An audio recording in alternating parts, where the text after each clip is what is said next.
बिस्मिल्लाहिर्रहमानिर्रहीम, अस्सलामु अलैकुम। आप देख रहे हैं प्रोग्राम नेशनल टॉक और मैं हूं मोहम्मद साकिब मलकानी।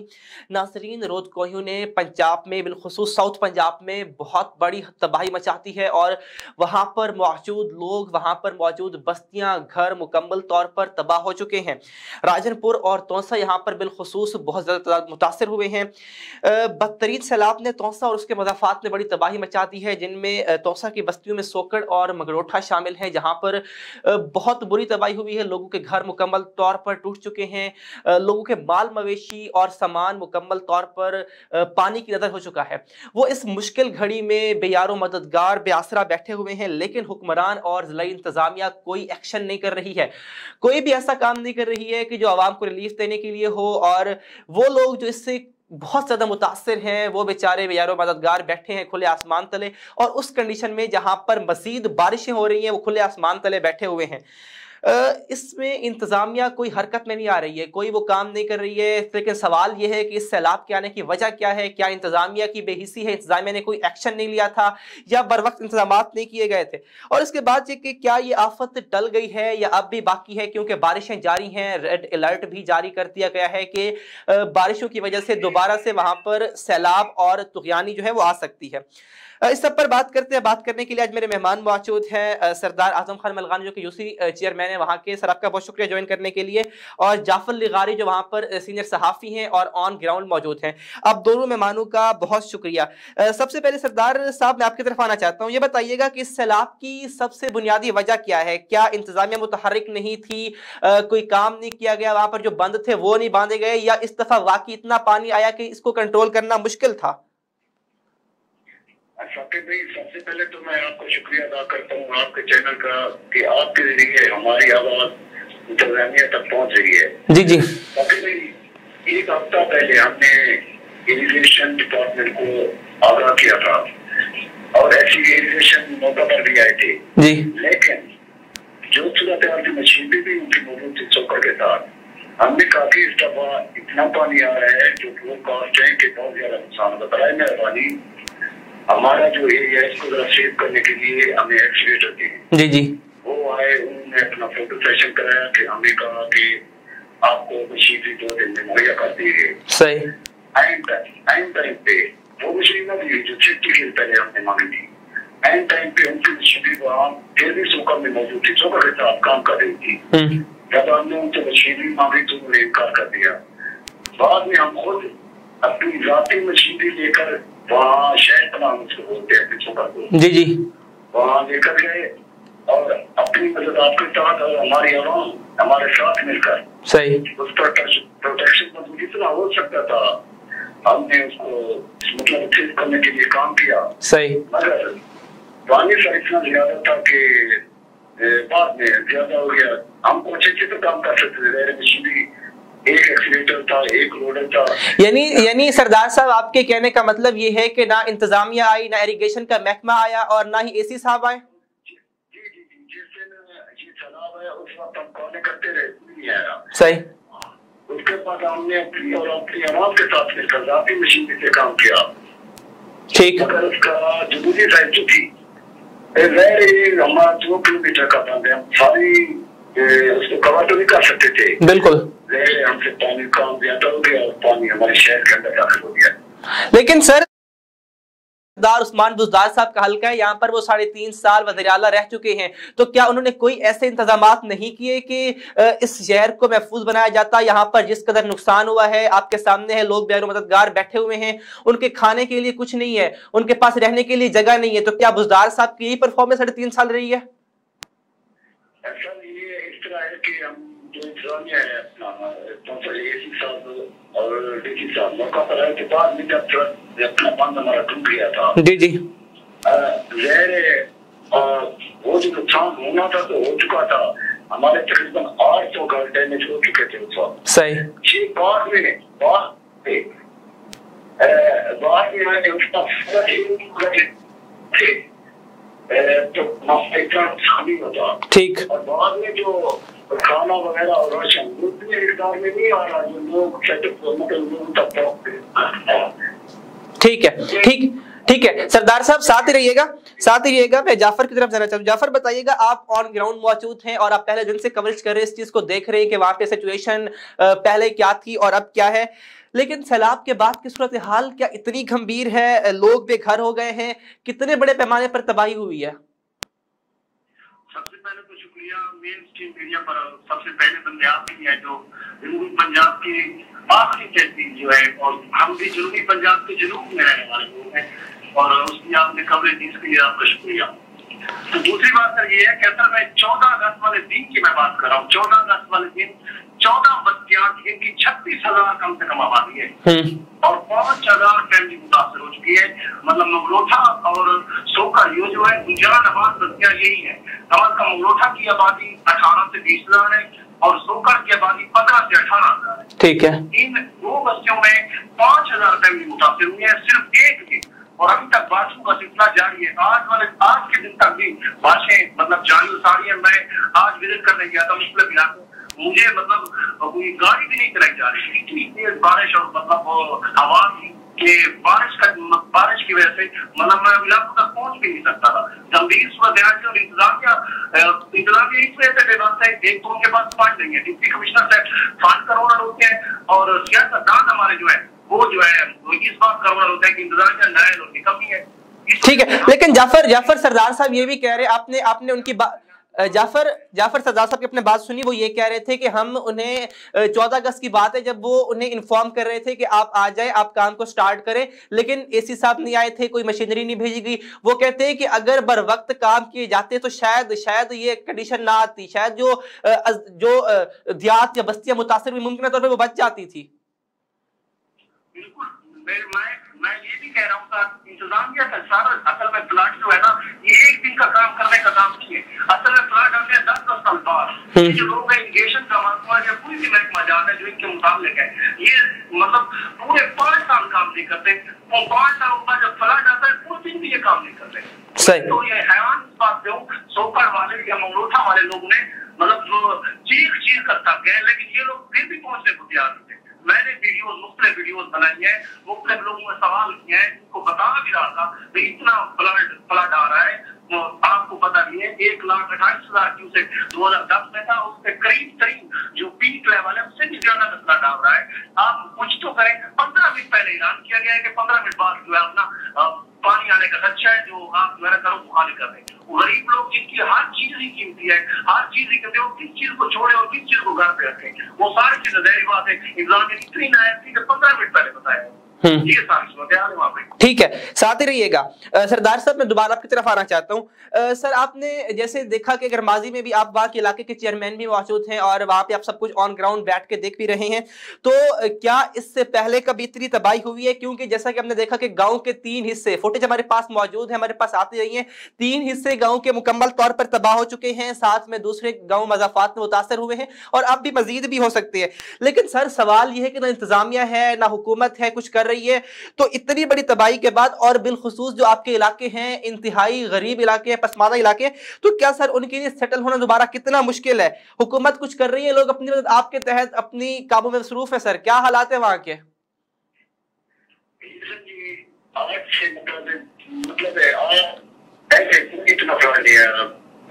जो सबसे ज्यादा फ्लड है जो 2010 में आया था उससे डबल था जी, डबल ट्रिपल कह सकते हैं, डबल या ट्रिपल कह सकते हैं आप इनको, इसकी जरूरत तो पहले कभी नहीं हुई थी। जी। लेकिन यहाँ पे इंतजामिया कोई काम कर रही है अब फ्लड के बाद, इस चीज के बाद जब मुकम्मल तौर पे तबाही हो चुकी है, इसके बाद क्या इंतजामिया या कोई हुकूमती नुमाइंदे यहाँ पे आए हैं, उन्होंने कोई एक्शन लिए हैं? हो चुके तो उसके बाद एसी साहब भी आए थे, कमिश्नर साहब भी आए थे, डीसी साहब भी आए थे, उसके बाद खालिद शरीफ साहब और ने भी विजिट किया है। लेकिन जो सूरत हाल है हमारे गाँव की, जी 1,000-1,200 घर जो तबाह हो चुके हैं, जी उनको दोबारा टैंक्स वगैरह और राशन देने के लिए कोई सामान नहीं है। गाँव तो चक्कर तो लगा है, अब 150 टैंक्स दिए गए टोटल और राशन दिया गया है जी, और दोबारा इनको बनाने के लिए बहुत सारी चीजें चाहिए, मकान बनाने के लिए लगा लिए। ठीक है सर, आप भी वहाँ के यूसी चेयरमैन है, तो क्या आपने इंतजामिया से कोई इस हवाले से बात की, मशीनरी की हवाले से, कि दोबारा भी इससे खतरा मौजूद है? लेकिन जो मुतासर हो चुके हैं, जाहिर सी बात है कि वो बैठे हुए हैं खुले आसमान तले, उनके पास टेंट तक नहीं है। और ये भी जो हमें मालूम हुआ है कि वहाँ के लोगों से, नुमाइंदों से, कि वहाँ पर जो बेचारे हकीकत में मुतासर हुए उन्हें ताहाल कोई इमदाद नहीं दी गई है। क्या वाकई ऐसा है? थोड़ी बहुत आ रही है, लेकिन जितना ज्यादा नुकसान हुआ है जी उतनी नहीं आ रही। और जो हमारे लोग हैं वो तो अपने रिश्तेदारों के घर शिफ्ट हो गए, कुछ कम लोग, बाकी वैसे अपने कोई मकान छोड़ने को तैयार नहीं है। एक तो रोज को ही हमारे इलाके में, दूसरा ऊपर से बारिश हो रही है। जी जी, आप इस तरह समझ लें जैसे एक जंग का समा होता है, जंग की क्या होती है, कोई काम नहीं हो रहा, कोई अल्लाह खैर करे बस। जी ठीक है सरदार साहब, साथ ही रहिएगा। जाफर साहब आप भी, मैं ब्रेक की तरफ जाता हूँ, ब्रेक के बाद वापस आएंगे और इस बात को कंटिन्यू करेंगे कि अब मजीद बारिशें वहां पे हो रही हैं और मजीद बारिशों के बाद कितना वहां पे इस चीज का खतरा है कि वहां पे मजीद नुकसान हो सकता है। इस पर बात करेंगे शॉर्ट ब्रेक के बाद। हमारे साथ रहिए।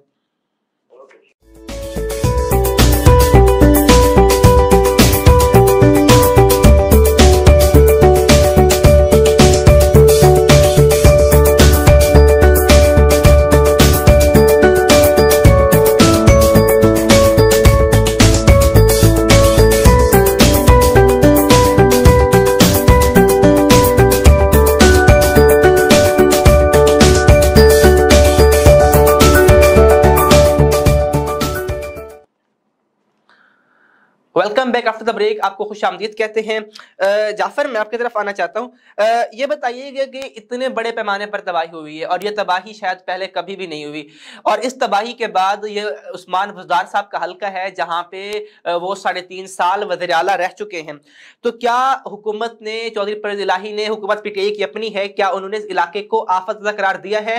क्योंकि क्या यहाँ पे आप ऑन ग्राउंड मौजूद हैं, आप पल पल की कवरेज भी कर रहे हैं, क्या यहाँ पे जो हुकूमती इमदाद है मुतासरीन तक पहुंची है? कोई इकदाम हो रहे हैं उन लोगों के लिए जो बेहद मुतासर हुए हैं इसके अंदर? की बात है, पहली बात ये कि सियासतदान तो हर बंदा चक्कर लगा रहा है, ये बात है, उन्हीं के मुंतखब नुमाइंदे हैं ये सारे। लेकिन ये है कि ये फोटो सेशन तक मौजूद है और सरदार उस्मान बुज़दार साहब ने भी मुख्तलिफ इलाकों का विजिट किया है, मैंने देखा भी है। लेकिन मतलब डिप्टी कमिश्नर साहब भी उनके साथ होते हैं और भी मतलब जो महकमा जाते हैं वो भी साथ होते हैं। लेकिन ये कि उस तरह जिस तरह इमदाद करनी चाहिए थी, जिस तरह लोगों का नुकसान हुआ है, उस लेवल पे नहीं हो रही, न इमदाद हुई है न मदद हुई है। जहाँ तक आप राशन वगैरह की, टेस्ट वगैरह की बात करें, टेस्ट की बात है, वहाँ पे मतलब कोई यूं तो नहीं है कि मतलब ऐसे ही मतलब छोड़ दिया गया हमने। जाहिर सी बात है, अगर 1000 बंदे का नुकसान हुआ है, लेकिन ये कितने बंदों को दे रहे हैं? 200 बंदों को दे रहे हैं, 800 बंदे तो पीछे रह गए। और ये हमारे लोग वो है जिन्होंने पेंशन का घर बनाया हुआ है, पेंशन आई थी 30 साल हुए, मतलब एक एहसान करने के बाद अपना घर बनाया और वो नजर हो गया। मतलब ये बड़ा सवाल जाफर ये भी है कि ये लोग अपना घर दोबारा कैसे तामीर करवाएंगे? हुकूमत तो आती है राशन देती है, जिनको कुछ को मिलता है कुछ को नहीं मिलता, लेकिन जिनके पूरे घर मिलिया मेट हो गए हैं। मैं ये आपको बताता चलूं कि पहले मेरे इलाके में जो सलाम आया था वो थोड़ा सा मतलब साइड था, रमजान वगैरह, शादर वगैरह तहसील कार्रवाई साइड था। लेकिन आप जो तहसील तौसा के अंदर है, तहसील तौसा के अंदर मुख्तलिफ तो मैं आपको बताऊँ ये तो ध्यान रखेंगे कि इसके गिरदोनवा में जो भी बस्तियां है, लोथा है, टोका है, या बुगलानी है, या मुदान है, या उसके बाद ये जो जुलूक की तरफ जाए, मतलब ये जो सारे लोग हैं ब्रिगेड वो तौसा आ रहे हैं, लेकिन तौसी का मतलब हो गया मुंबई के बदलपानी की मतलब का नाटक निजाम है, जिसकी वजह से सारा पानी जो है बारिश का पानी रोडों पे खड़ा हुआ है और अब ये दूसरे महलों में जा रहे हैं। जो नेगेटिव लोग हैं अब इस वजह से बचा रहे हैं, हमारा मतलब कोई नहीं बची। बिल्कुल। अच्छा जाफर ये बताइएगा, ये जाफर ठीक है, जाफर लिवार ये बताइएगा कि वहां पर मजीद बारिशें भी बढ़ गई हैं, कि देखा कि आज सुबह से बारिश स्टार्ट है, वो बेचारे लोग जो सुबह से जो पहले इस मुश्किल में थे कि उनके पास घर मौजूद नहीं थे, वो इस बारिश के अंदर मजीद अजियत में है। लेकिन बारिश के बाद ये खबरें भी सुनने में आ रही है कि तुगयानी का मजीद खदशा है, मजीद जो आपका तोसा के अंदर संघर नाला मौजूद है वहां पर पानी का बहाव तेज हो रहा है। तो क्या इससे कोई और बड़ा सैलाबी जिला आ सकता है? क्या इंफॉर्मेशन इस हवाले से? बिल्कुल सूरत हाल ये कि मैं तो आपको बता रहा हूँ ना, मौसमी सूरत हाल ये है कि यहाँ पे आधे घंटे बाद बारिश हुई है और शहर कसीरी के अंदर भी और गिरदोबाद के अंदर भी। सबसे ज्यादा मसला जो है ना हमें पता है वो मुसलमान के बालों पर जब बारिश होती है तो रोड पुल का पानी तार की तरफ आता है। आज रोड पुल कराती है और नदी तक आज रोड पुल के अंदर 73 बत्तियां आती है। 73 बत्तियां सारी तक हो सकती है। उसके बाद ये कि NDMA की तरफ से अलर्ट जारी किए गए रोड को पानी जो है ना जो भी बस्ती को लगता है, जो भी बस्ती उसके नजदीक लगती है उन्हें खाली करा देने का हुक्म करा दिया गया है। मतलब पुलिस तक यहाँ पे आई हुई है उन्हें खाली करा लें। तो आपको पता है उनकी सारी कमाई जिंदगी की सारी कमाई हुई काम है उनको कैसे छोड़े। मतलब इस बात से मतलब अभी तकलीफ वो सियासतदानों से अपील की जा रही है कि तवज्जो से लोगों को कहें ठीक है, साथ में रहिएगा। सरदार साहब मैं आपकी तरफ रुख करना चाहता हूँ वही सवाल कि क्या इस इलाके को आफत करार दिया गया है, क्योंकि आप देख रहे हैं कि बड़े पैमाने पर तबाही हुई है और सबसे बढ़कर के ये साबिक वज़ीर-ए-आला पंजाब उस्मान बुज़दार साहब कल के जिन्होंने 3.5 साल वज़ीर-ए-आला यहाँ पे रह चुके हैं और अब उनकी अपनी दोबारा हुकूमत है, PTI की हुकूमत है, परवेज इलाही वज़ीर-ए-आला है, तो वो कुछ करना चाहे तो कर सकते हैं। तो क्या इलाके को करार दिया गया आफत? इस हवाले से क्या आपके पास, क्योंकि आप भी चेयरमैन वहां के हैं और आपके भी राब्ते जाहिर सी बात उनसे होंगे। मैं गुजारिश करता हूँ कि जब चौधरी परवेज इलाही साहब इलाके में दौरे कर रहे थे हमारे इलाके को जो रजिस्टर को आफत करार दिया था।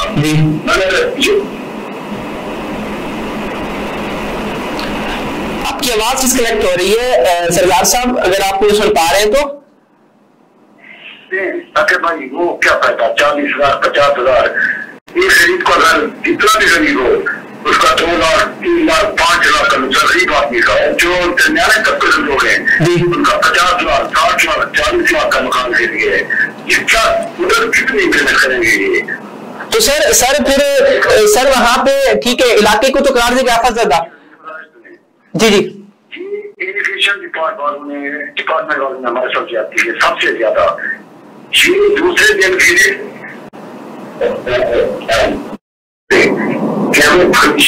आपको कर रहे हैं। ये कह कर गए मगर बाद में ना मशीनरी प्रोवाइड की ना हो जाए। हमारे लोग और हम राबती तौर पर बार बार जैसे हमारे लोग भी साथ थे, हमारा शहर हमारा गाँव हमारे साथ था, हमने मिलकर इसको प्रोटेक्ट किया और बाद में भी ये तो अपना बोले हुए जो थोड़ी बहुत रोज कोई आती है शहर में दाखिल हो जाती है। अगर हम ये मशीनरी प्रोवाइड नहीं करेंगे तो बहुत ज्यादा नुकसान हो जाएगा। तो बार बार पानी हमारे गाँव में दाखिल होता रहेगा। यहाँ पर अदालत की बात है, अदालत ये कितना कर सकते हैं, कितनी हद तक कर सकते हैं? 40,000 दे सकते हैं, 50,000 दे सकते हैं, ये तो उनके जी बिल्कुल। सरदार साहब मैं आपकी बात से एग्री करता हूँ, लेकिन जिस हद तक इमदाद पहुंचनी चाहिए या लोगों को, मैं लोगों के शॉर्ट्स भी वहां पर मौजूद जो थे मैंने वहां पे भी देखे हैं, उनके मुताबिक कोई इमदाद उनको गवर्नमेंट की तरफ से नहीं मिल पा रही है। तो जो मुख्य वहां पर मौजूद हैं, जो आप मौजूद हैं, आपकी टीमें वहां पर मौजूद हैं, सर वो क्या लोगों को सर्व करेंगे इस हवाले से? मगर कुछ भी ऐसा है कि वहां तक पहुंचना या जाना है कुछ ना कुछ तो ऐसे हो जाता है कि जहाँ तक ना पहुंचे, जो जहाँ तक जा सकते हैं दे रहे हैं। जी रास्ते आप ऐसा तो बोला मगर फिर बारिश हो जाती है कि रास्ता जाने का बनता है फिर बारिश हो जाती है। ठीक वही सर मैं उस तरफ आ रहा हूँ सरदार साहब के। इंफॉर्मेशन ये भी है कि वहां पे बारिशें मजीद बढ़ गई हैं और बारिशें बढ़ने से रुदकोयू के मजीद ओवरफ्लो करने के भी चांसेस हैं। तो क्या अब भी आपके इलाके तोसा को सोकड़ को खतरात लाहक है या किसी आप सेफ जोन के अंदर मौजूद हैं? आपको मेन ये बताऊं जो हमारा मेन नाला संघर है सर। जी मेन नाला संघर है उसका एक प्रोटेक्शन बंद था जहाँ से ये रोड की तकलीफ होती थी वहाँ वो पानी टूट गया रेल आया था 14 अगस्त वाला। अब जो वो पानी कंट्रोल होकर आता था ज्यादा संघर्ष में जाता था खतरा सोकर में आता था। अब जो भी रोज कोई आएगी वो कंट्रोल में नहीं है, वो तकसीम नहीं होती, ज्यादा पानी इस तरफ चला आता है हमारी तरफ और वो हम बर्दाश्त नहीं कर सकते ज्यादा पानी हमारे रोज को। ठीक है सर आखिरी सवाल जो मैं आपसे करना चाह रहा हूं कि अब आगे की क्या सूरत हाल है, क्योंकि आगे भी आप भी बता रहे हैं और मौसमियात के महकमे ने अलर्ट कर दिया कि आगे भी इस चीज का इम्कान है, क्योंकि अभी बारिशें खत्म नहीं हुई है। 19 तक ये इम्कान है, 23 21 से 24 तारीख तक मजीद बारिशों की भी। सर 5 मजीद मेरे ख्याल में 5-6 फोरकास्ट है 5 की। जी सर, मेरा सवाल ले ले, आप हम सब सवाल ले ले, वही कि 24 तारीख तक मजीद 500 की पेशन गोई की गई है। तो सर जो पहला नुकसान होना था वो जितना हुआ वो आपके भी सामने, मेरे भी सामने, आपने देखा, मैंने देखा, लेकिन उसके बाद हमने ये भी देखा कि जो दोबारा से जो बंद की तामीर है वो आप खुद कर रहे थे, आपके शहर के लोग मिलकर कर रहे थे। तो सवाल ये है कि क्या इतने बड़े नुकसान के बाद अब भी इंतजामी हरकत में नहीं है? आपकी जो एसी साहब है, डीसी साहब है, इरिगेशन डिपार्टमेंट है, क्या आप भी वो किसी काम के लिए यहाँ पर आपके पास नहीं आ रहे हैं? एसी साहब अब रास्ते में है, हमारे साथ रास्ता उनसे होता रहता है, वो अब हमारी मदद कर रहे हैं। एसी साहब आज इरिगेशन की टीम वाले शिराज साहब नजर आए थे, चीफ सेक्रेटरी साहब भी आए थे इधर चीफ इरिगेशन पर। उन्होंने कहा है कि हम आपको रिपेयर करके देते हैं, टेंडर लगाएंगे। हम कहा टेंडर से काम नहीं चलता, जब तक आप टेंडर लगाएंगे तो काम रोज कुछ का सीधा नहीं गुजर जाएगा। आप ऐसा करें, हम 7-8 घंटा आम तौर पर मुहैया करें जो एक्सीडेंटर का। उन्होंने आज वादा किया है कि आपको इंशाल्लाह जल्द काम परसों पे मुहैया कर देंगे, क्योंकि जो हमसे हो सकता था वो हमने किया है। बाकी 8 घंटा 9 घंटा ये इरिगेशन वालों ने वादा किया कि आपको मुहैया कर देंगे। वो मुहैया करते हैं तो हमारे गाँव का मतलब हो सकती है, अगर वो मुहैया नहीं करेंगे तो दोबारा ये पानी गाँव में दाखिल हो जाएगा। लेकिन जिस तरह आपने जितने इंतजाम किए हैं, क्या उसके बाद लगता है कि अब अगर पानी आएगा तो जो सोकड़ गांव है या उसके मज़ाफात में कि वो सेफ नहीं है, महफूज नहीं है? अगर जो हमने इंतजाम किया है, नॉर्मल रोज जो पहले आती थी फ्लड से पहले, वो अगर आएगी तो नुकसान नहीं होगा, अगर ज्यादा फ्लड आए तो फिर नुकसान होगा। चले ठीक है, साथ ही रहेगा सर। ठीक है, जाफर लगारी साहब, मैं आपसे लास्ट क्वेश्चन करूंगा। वही सवाल की सूरत हाल अब आप देख रहे हैं, बारिशें बढ़ चुकी हैं, तो आपने देखा कि मरोठा शहर भी बड़ा मुतासर हुआ था, क्योंकि हमने बिल्कुल साउथ पंजाब को देखा है, जो वहां के इलाके हैं बेहद मुतासर हुए हैं, इंतजामिया भी वहां पे गफलत का मुजाहरा कर रही है। तो जाफर ये बताइएगा कि अब जो अलर्ट भी जारी कर दिया गया है और ये भी कहा जा रहा है रोदकोयन का, तो क्या इंतजामिया हरकत में है? और अगर कोई इंतजाम किए हैं तो लगता है कि अब कोई सेफ हो पाएगा ये इलाके, इनसे मजीद नुकसान की भी तवक्को की जा सकती है कि नुकसान पॉसिबल है? जाफर यार असल में बात ये है ना, बात सुने ना, मेरे ख्याल में जो तौसा के नजदीक तरीन एरिया है मगरोठा और सोकर, यहाँ तो मतलब काम हो रहे हैं। इंतजाम मुताबिक भी है और डिप्टी कमिश्नर साहब भी, सरदार उस्मान गुलजार साहब भी, खाशिरात से भी, जिस तरह सरदार से बात कर रहे थे, ये सारे लोग आए। लेकिन जनूब के अंदर तो कोई बंदा ही नहीं गया। मैं जनूब के अंदर गया, वहाँ पे बस्ती डगर वाली है, उतानी है, लखानी है, जरमाने है, और उसके बाद जरू वाली है, ये जो है मीठे वाली है, वहां पे तो बंदा भी कोई नहीं गया। मतलब सिर्फ यहाँ पे जो गुंजान आबाद इलाके हैं, जहाँ पे बहुत ज्यादा है, जहाँ पे आबादी ज्यादा है, यहाँ तो भी खड़ा हो रहा है। वो जरूर के एरिया तो इग्नोर कर दिया गया है। मतलब वो भी वो तो मुझे यहाँ तक भी कह रहे थे यार हम पाकिस्तानी नहीं है क्या, हमें क्यों इग्नोर किया? पहले तो पंजाब अपर पंजाब वाले इग्नोर करता है, और अपर पंजाब पौधा में कुछ आ भी जाए तो फिर पौधा वाले इग्नोर कर देते हैं। ये असल सूरत हाल ये है कि ये उनसे कौन तकसीम ही नहीं है। मतलब अगर डिप्टी कमिश्नर आए हुए हैं तो वो क्या करेंगे? सोखा जाएंगे, मोहता जाएंगे, तौसा जाएंगे, और तौसा के नजदीक तरीन एरिया जो बस्ती टूक है, वहाँ पे 5 बस्तियां हमारे बस्ती अदीब और मंजोटा बस्ती, उसके साथ का जो एरिया मौजूद है। लेकिन यहाँ पे ये है कि वहां पर कोई गया ही नहीं है। वहां पर कौन जाएगा मदद करने के लिए? मैं तो वो बलाई तंजीमें भी वहां पे नहीं है, और ना इन खजरात का तामुल कर रहे हैं, वो उनके मट्टी के कच्चे घर हैं, और कच्चे घरों में वहां पे जो प्रोटेक्शन, जो मतलब रोज के पानी को प्रोटेक्ट करने के लिए जो सब्सिडर माना गया है, चुका है। और जब भी वो कहते हैं कि वहां पे सबसे पानी पहले वही पहुंचता है, क्योंकि बाती का पानी है, या मतलब वो कोई बाटी वगैरह कहते हैं, कोई इलाका है गुलिस्तान के एरिया पे टच है, वो सबसे पहले पानी वहीं पे पहुंचता है। वहां पे तो कोई बंदा जाता ही। ठीक है, ठीक है। जाफर आखिरी सवाल मैं आपसे करूंगा कि जाफर आप ऑन ग्राउंड मौजूद हैं, लोगों के क्या कमेंट्स हैं, लोग यहाँ पे क्या कह रहे हैं? आप बताइए, मैं सरदार साहब बाद में जाऊंगा, पहले आप बताइए लोग वहां पे क्या कमेंट्स कर रहे हैं, लोग क्या बता रहे हैं आपको कि किस तरह से वहां पे अब हालात हैं, और इंतजामिया के हवाले से वो क्या कह रहे हैं, ये बताइएगा। बस सर मैं आपको एक ही बात बताता हूँ, वो हमारे इलाके के लोग मतलब मेरी जबान में अगर गए, वो कहते हैं भाई तुसा कयामत का नाम सुने होती सारे इलाके ही बच गए। ठीक है सरदार साहब, आप एंड में कमेंट कीजिएगा कि वहां पे जो लोग हैं, आप जो उसकी चेयरमैन है, आपकी पूरी यूज की आपके अंदर है, और आप देख रहे हैं वहां के, वहां पर लोग क्या कह रहे हैं? रिपीट कीजिएगा दोबारा जरा। सर मैं ये सवाल कर रहा हूँ कि वहां पर आप यूसी चेयरमैन हैं और जाहिर सी बात है कि यूसी के जो लोग हैं आपके जिन्होंने आपको वोट दिया था, अब वो इस पर क्या कमेंट कर रहे हैं, वो क्या कह रहे हैं कि क्या हुकूमत के हवाले से या इस सैलाब के हवाले से वो क्या कमेंट कर रहे हैं, इस पर थोड़ा सा बताइएगा। आप ऑन ग्राउंड मौजूद हैं? जी हम तो मौजूद हैं हर वक्त अपनी आवाम में, दिन रात। मैं आपने सवाल के लिए बता रहा हूँ, रात दिन पिछली रात मैं 4 बजे चला था उधर मशीनी के साथ मौजूद रहा। लोगों के जो कमेंट हैं वो इंतजामिया मौका पर नहीं है, उनके बारे में चौंके हो, आप समझ रहे हैं, मौका पर नहीं है, हम खुद भी मौजूद थे वहाँ। सही। और कोई इंतजामिया इस तरह नहीं कि हमारी इमदाद की हो, मौका पर आके हमने मशीनें की हो, वो वहाँ मौजूद है, उनकी इमदाद की हो, अच्छे तौर नहीं है उनके। ठीक है सरदार साहब, आपका बहुत शुक्रिया ज्वाइन करने के लिए, आप साथ मौजूद थे। और जाफर लिगारी आपका भी बहुत शुक्रिया ज्वाइन करने के लिए। जी सर बहुत शुक्रिया, थैंक यू सो मच। दोनों मेहमानों का मेरे साथ मौजूद थे। तो नाजरीन जिस तरह आज हमने बात की कि साउथ पंजाब बिलखुसूस तौसा के अंदर जिस तरह से तबाही मची हुई है निरोध कोयू की वजह से, यानी कि पहले तौसा के 2 करीबी कस्बे देहात मुतासर थे, लेकिन अब वो उससे बढ़ के कहीं और बहुत बड़े पैमाने पर तबाही मच रही है, तबाही हो रही है। लेकिन अपर पंजाब के लोग, वज़ीर आला पंजाब, वज़ीर आज़म, सदर पाकिस्तान, जहां पर कोई एक्शन नहीं ले रहा, कोई किसी किस्म की उनकी हेल्प नहीं कर रहा, वहां पर बेचारे वो लोग बेचारे मददगार पड़े हुए हैं और उनकी हालत इस तरह है, हालत ज़ार है कि इंसान को देख के तरस आता है। अब देखते हैं कि क्या वाकई हुक्काम बाला इस पर नोटिस लेते हैं या नहीं लेते, ये देखिए क्या होगा। तो आज के प्रोग्राम से इतना, इंशाल्लाह आपसे मुलाकात होगी अगले प्रोग्राम में, तब तक के लिए अपना ख्याल रखिए। अल्लाह ने के पान।